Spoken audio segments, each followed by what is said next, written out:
Improper airflow can cause a furnace to shut off its burners while the blower keeps running because the system senses overheating or inadequate heat exchange and trips safety controls to prevent damage.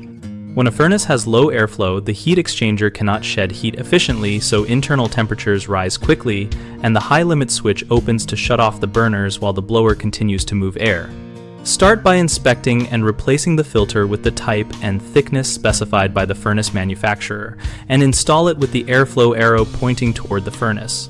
A clogged filter can reduce airflow dramatically.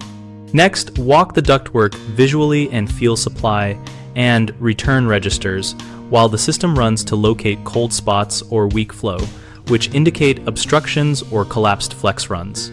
Pinched or crushed ducts and closed dampers are common culprits and should be corrected so air can flow freely.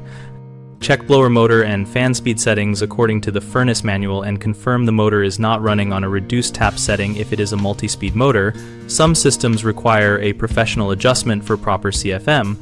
Inspect the return pathways in rooms and ensure returns are not blocked by furniture or rugs and that all registers are fully open. Simple balancing often restores required airflow.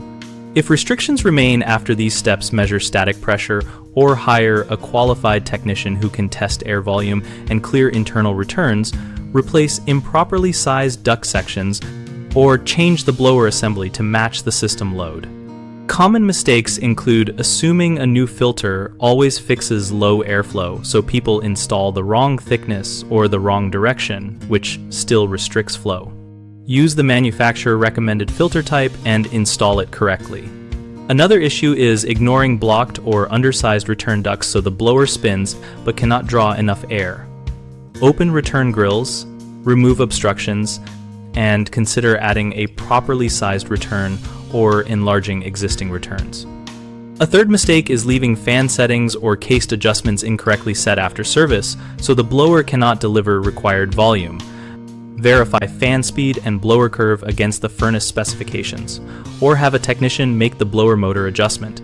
At bighomeprojects.com, we help homeowners connect with local contractors and share practical project experience in our discussion community. We use the site to help contractors find work and the community to trade troubleshooting tips about airflow and other common home system problems.